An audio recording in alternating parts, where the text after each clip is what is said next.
అందరికీ నమస్కారం అండి. కొద్ది రోజుల నుంచి గ్రూప్స్లో అంటే క్రైస్తవ సోదరులు మరియు ఎస్సీ ఎస్టీ సోదరులు విద్యార్థులు ఎక్కువగా ఉండేటువంటి గ్రూప్స్లో ఒక జీవోని వాంటెడ్గా తిప్పుతూ కూటమి ప్రభుత్వం మీద అలాగే పవన్ కళ్యాణ్ గారి మీద బీజేపీ మీద విష ప్రచారం చేస్తూ కొన్ని రాజకీయ అరాచక శక్తులు సునకానందం పొందుతూ ఉన్నాయన్న విషయం నా దృష్టికి వచ్చింది. ఆ విషయం మీద సంబంధిత అధికారులతోటి నేను మాట్లాడిన తర్వాత వారి వద్ద నుంచి వివరణ తీసుకున్న తర్వాత మీకు ఈ వీడియో చేయడం జరుగుతుంది.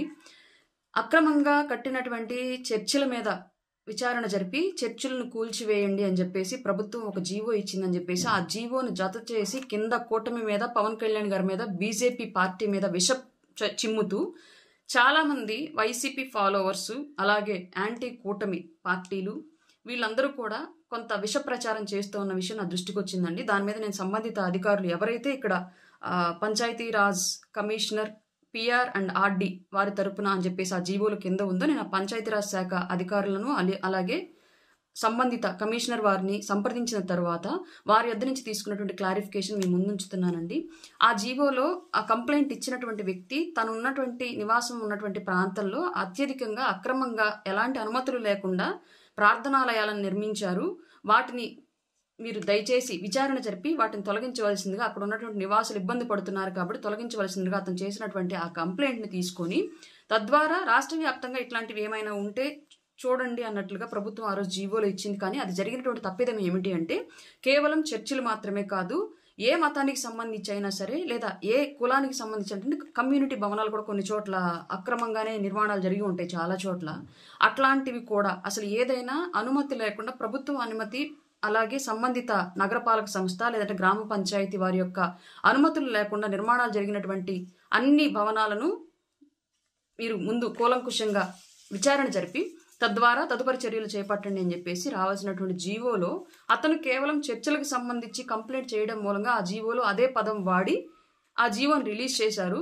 తరువాత ప్రభుత్వం ఆ విషయాన్ని ఐడెంటిఫై చేసింది కాబట్టి ఆ జీవోను ఉపసంహరించుకుంటూ మరలా ఈ జీవోను ఉపసంహరించుకుంటున్నాము, పొరపాటు దొరికింది కాబట్టి ఈ పొరపాటును సరిచేసి తదుపరి నిర్ణయం తీసుకుంటామని చెప్పేసి మరొక జీవోని విడుదల చేయడం జరిగింది. కానీ ఇప్పుడున్నటువంటి ఈ విష ప్రచారం చేస్తున్నటువంటి వ్యక్తులకు ఈ వాస్తవాలు మళ్ళీ మీకు ప్రజల్లోకి తీసుకొస్తే, క్రైస్తవ సోదరుల్లోకి ఈ విషయాన్ని తీసుకొస్తే మీరు మళ్ళీ కూటమి ప్రభుత్వం పట్ల నమ్మకంగా ఉంటారు కాబట్టి వాళ్లకు ఆ విష ప్రచారం వల్ల జరిగినటువంటి లబ్ధి ఈ మంచిని మీకు తీసుకురావడం ద్వారా జరగదు కాబట్టి ఖచ్చితంగా ఈ విషయాన్ని వాళ్ళు మీకు చెప్పరు. ఆ జీవోను ఉపసంహరించుకోవడం జరిగింది. క్రైస్తవ ప్రార్థనాలయాల జోలికి మాత్రమే వెళ్ళమని ఉన్నటువంటి ఆ జీవోలో తప్పిదం జరిగింది కాబట్టి ప్రభుత్వం ఆ తప్పును ఐడెంటిఫై చేసుకొని ఆ జీవోను వాపస్ తీసుకుంది. రానున్న రోజుల్లో దీని మీద విచారణ జరిపి అక్రమ నిర్మాణాలు చేపట్టినటువంటి ప్రతి భవనం మీద అది నగరపాలక సంస్థ పంచాయతీరాజ్ పరిధిలో ఉన్నదా వీటన్నింటి మీద కూడా మళ్ళీ విచారణ జరిపి చర్యలు తీసుకుంటారు, తదుపరి చర్యలు. కానీ ఇక్కడ ఒక విషయం మీరు గమనించాలి.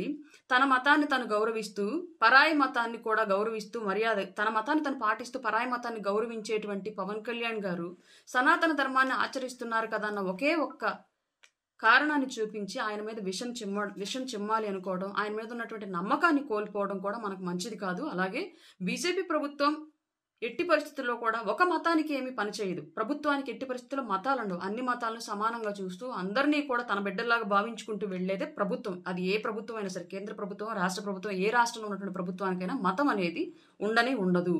ఆంధ్రప్రదేశ్ ప్రభుత్వానికి అస్సలు లేదు. అన్ని మతాలను కూడా సమానంగా చూస్తూ అందరి అభివృద్ధి కోసం పనిచేసేదే ఇక్కడ మన ప్రభుత్వం.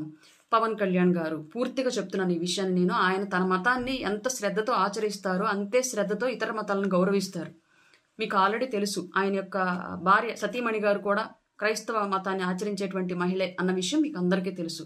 కాబట్టి ప్రత్యేకించి రాజకీయ లబ్ధి కోసం చిమ్ముతున్నటువంటి ఈ విషయాన్ని మీరందరూ గమనించి తిప్పికొట్టవలసిందిగా క్రైస్తవ సోదరులందరికీ మనవి చేసుకుంటున్నాను. కూటమి ప్రభుత్వం తరపున, పవన్ కళ్యాణ్ గారి తరపున, బీజేపీ తరపున కూడా. నమస్కారం.